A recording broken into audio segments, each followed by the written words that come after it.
15 minutes going up to 8 o'clock on this Monday morning here in the Kingston City. Sound of Jeffrey Campbell, who's better known as Sasco. And of course, that song winning right now. You're always winning when you choose Sunrise. Well, the SVF's Supreme Community Heroes program was created to provide training, resources, and funding to boost the impact of everyday unsung heroes. Now, in their third cohort, the program is gearing up for public voting, where one standout hero will receive a $1 million grant to take their mission even further. Today, we're meeting two of this year's Supreme Heroes, founder of Next Step Lifelong Educational Services, Tishana Mullings, and Matthew Prendergast, founder of the Jamaica Bike Life Initiative. We're also joined, of course, by Khadine Daly Mushett, Assistant Vice President of Public Relations and Corporate Affairs at Supreme Ventures Limited. Ladies and gentlemen, welcome to the show. Thanks for having us. Good morning. Well, let me begin with you, Khadine, because this is such an important initiative. There are people in communities doing amazing things. We've interviewed many people doing great things in communities, and the moment you start speaking with them, it's like I said, the one you want like something. They want to fix up. They want to training. It's like they need funding to do their stuff, but they also need empowerment. Tell us about what you're trying to achieve. So that's pretty much what the Supreme Ventures Foundation saw as well. So you know, with Supreme Ventures, the business, our parent company, we're in every nook and cranny of Jamaica. Our retail network is wide. Interacting with a lot of those retailers, we realized many of them were doing great work in their communities, and not just our retailers, but other persons across Jamaica are doing great work in their communities. But like you said, a lot of them need structure. They need guidance as to how to make it sustainable. They need systems. How to, create systems, make it something that will continue and allow them to do more, work and continue to create a ripple effect of good across Jamaica. And so we launched the Supreme Community Heroes program back in 2019. We're now in our, we had a little delay because of COVID, of course, as many things, caused that to happen. But so we're now at cohort 3, now in 2025. We have now 5 Supreme Community Heroes. And how it works is that we actually invite the public to nominate people that they see doing work in their community, that they think need to be recognized, and would benefit from the support that we provide. So from that public nomination process, we shortlisted 5 heroes. And I know it's a competition and we're going to choose one, but we really are impressed by the amazing work that they do. And we are very particularly proud of their participation and involvement in the training aspect of it, which is a big part of it. So we partner with Mona Entrepreneur and Commercialization Center called MEC, where they do, they facilitate training for them, so they learn about marketing and preparing budgets and registering your business if it is that it needs to be registered, just how to run a proper foundation.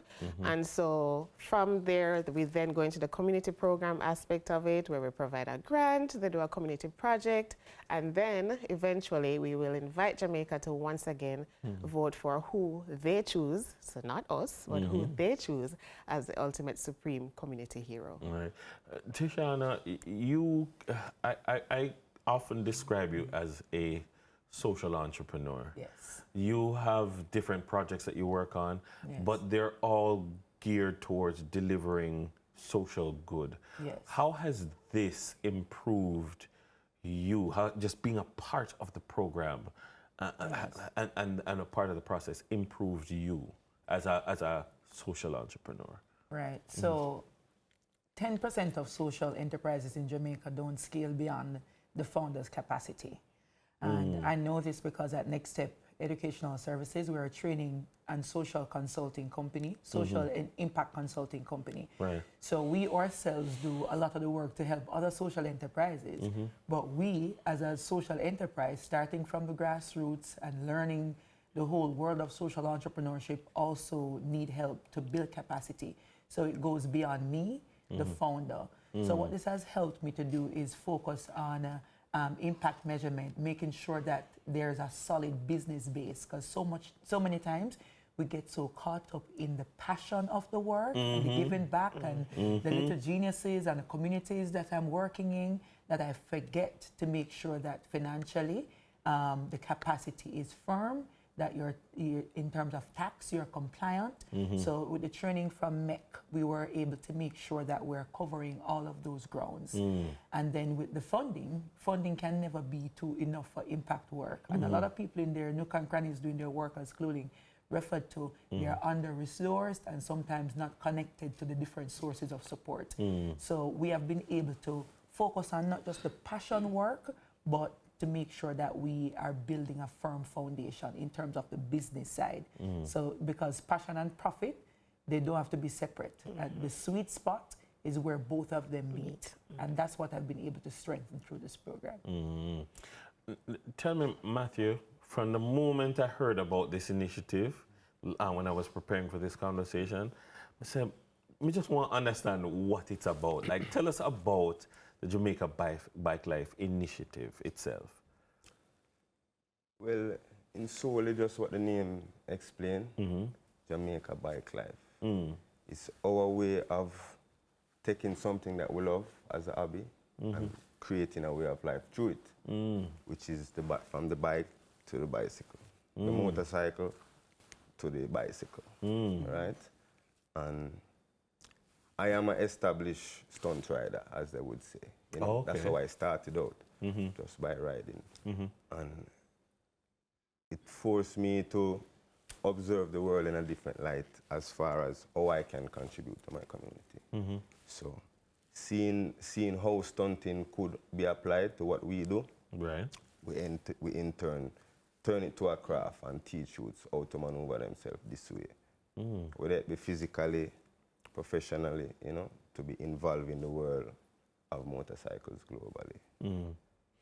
So if you were to receive, for instance, if you were to ultimately be chosen, how do you envision that would change the things that you're trying to do, the good that you're trying to create?